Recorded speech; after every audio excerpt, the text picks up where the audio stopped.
are starting to run together. But when they're ready for something different, I'll be right here.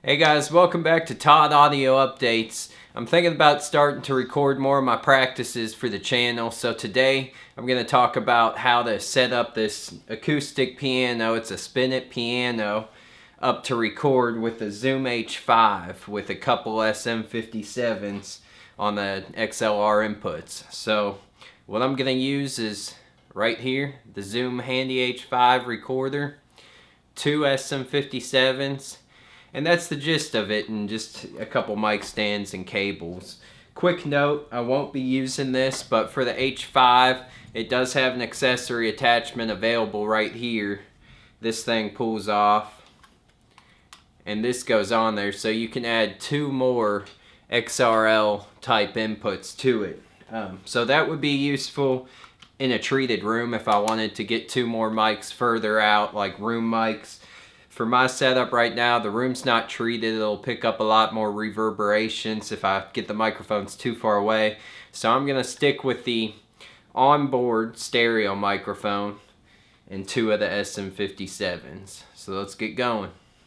So here's the setup, just a simple setup with the H5 propped up on a little metronome to kind of capture a little bit of kind of a room effect, but still wanted to keep it in close because this room's not treated, as I mentioned.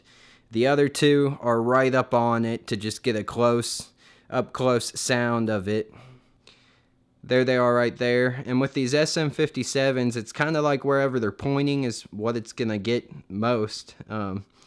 And I kind of angle them to get more of the fretboard, but still be close up to everything, and kind of separated one to get some of the mids and trebles, and the other one to get a little bit, all of it more.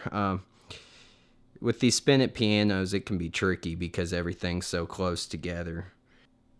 Again, just got the H5 here with the mics hooked up right under the piano bench, and then a couple of the SM57s on the fretboard of the piano.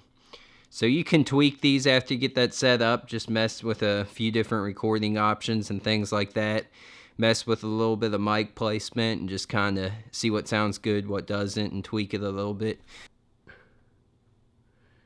Here's a closer up, more from the side, so you can see that they really are, almost right up on the fretboard. Also, for what I'm doing here, I'm just running a direct line out cable into the camera, since I'm about to hook this camera right here up and record with it. So this is going to be plugged into the audio input in the camera. Depending on your personal preference, you may choose to record directly onto the Zoom H5 and then mix the audio with video if you're doing the video as well with this. Mix it after the fact. So the trade-off is that takes more time to do, and I'm right now just going for a simple setup where if I just want to do some quick practice videos, I just hook the line into the camera, it records the audio right into the camera, and it's all in sync. I don't notice a major difference in the quality of that. There is going to be a little bit better quality recorded onto the Zoom H5, but I keep my camera volume levels down and the output volume levels up on the H5, and I get good results doing it that way for just a quick YouTube video type deal like that where I still want to get clear audio.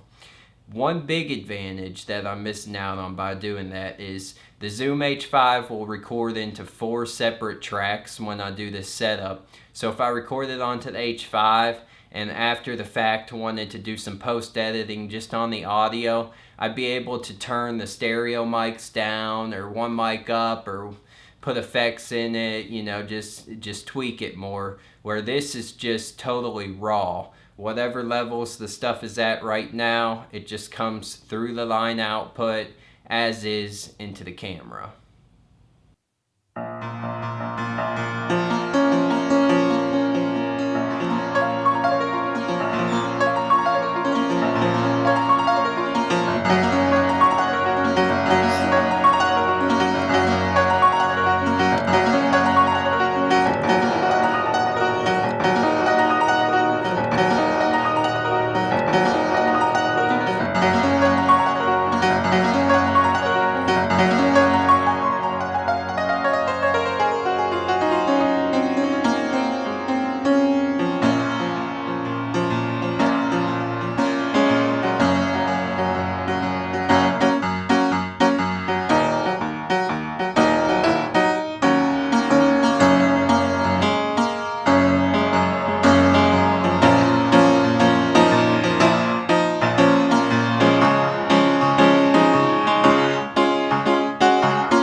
So a couple other options I would consider trying for mic placement with the actual zoom would be I could get the stereo mic on it on a stand and mounted kind of like behind my head, only just a little bit above it to capture the audio.